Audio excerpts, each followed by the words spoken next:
So ayan, good morning mga bro. So for this video mga bro, plastering works tayo dito sa area na to mga bro. So ayan, itong area na to, ito yung papalitadahan natin. So hindi tayo basta-basta makapag-ingay dito mga bro kasi may tulog ng kapitbahay. Ayan, so ito lang yung area na to. Ito yung papalitadahan natin ngayon. So ito po yung pinaka remaining balance natin trabaho mga bro.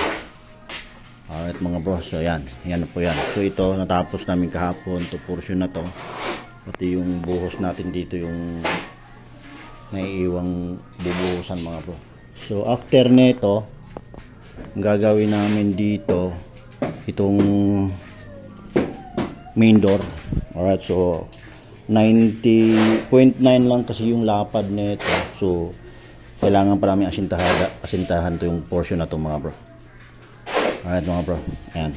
Yan po yung scope of work natin ngayong araw. So ayan, nakapansin niyo mga bro, medyo kailangan lang po talaga once na tayo magpapalitada na ito, babasain talaga natin to para kapit na kapit yung hollow natin. So hanggang dito lang po yan. So bali 90 din yung opening natin dito sa window opening. Alright mga bro, yan 90-90, yan po yung order ng client natin. So siguro meron na silang frame na ikakabit dito. Alright, so let's go. So yan, so ito po yung pangpalitada nating hollow. Ayan, so sa isang simento, 3 sakong buhangin po ang standard niyan mga bro. Kaya yan po yung pangpalitada natin. Yan po yung standard ng plastering works natin sa mga mixing method natin dito mga bro. 1-3. Alright mga bro, sa plastering works. Alright, so let's go. Check out plastering works na siya yan mga bro. Hindi tayo pwede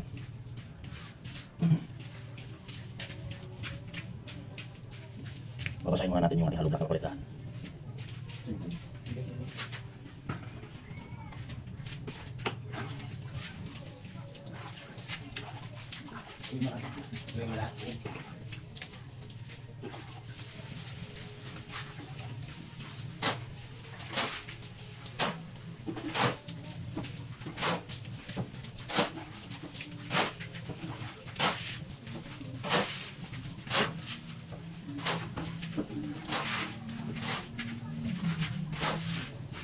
Let's go.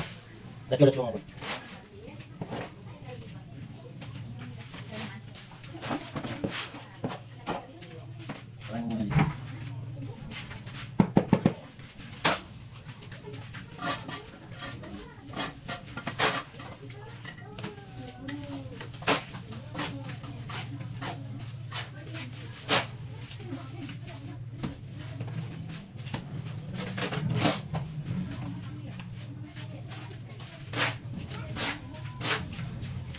Tara, let's go.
So ayun mga bro, ito po yung plastering works natin na na-accomplishment na natin yung ano na to, plastering works natin dito mga bro. So itong area yan na to, ito yung sa window, ayan, bababa ko pa yan ng konti mga bro, para 90-90 yan, 0.9 by 0.9 ang kalalabasan dyan mga bro. So ayan, yun po yung accomplishment natin ngayong araw, pati po itong main door natin mga bro. So kung napapansin niyo mga bro, hinulugan ko na siya. Ayan mga bro. So napaka-importante po mga bro itong opening natin sa window man or sa door opening, kailangan nasa hulog. Gaya na ito mga bro, kasi ang request ng client ko dito, yung hamba niya is concrete na siya, kaya kailangan na ilagay talaga sa hulog ng maigi yung ating konkreto mga bro, yung corner natin, kasi dito yung magiging reference ng ating door panel mga bro. Alright mga bro, so yung opening po na yan na po yung magiging 0.9 ang haba, ay ang lapad. Ang taas naman is 2 meters. Yan po yung imbis 2.1, 2 meters na lang daw, kasi ako rin po ang papabricate din yan eh. Yun ang order ng ating client mga bro. So ayan, yan po yung accomplishment natin ngayong araw, pati itong plastering dito. So yan. So regarding sa mga corner mga bro, ayan, kung makikita nyo yan mga bro, dapat diretso po talaga yan. So yan. Alright mga bro, plastering works at saka CH billing na yan, and plastering of door, main door opening, ay yan po yung accomplishment natin yung ngayong araw. Alright mga bro, so totally, hindi po talaga totally matatapos agad-agad yan kasi hanggang alas 4 lang po kami. Alright mga bro, so ayan. So hindi po biro ng trabaho natin ng ganito mga bro. Alright, so let's go mga bro.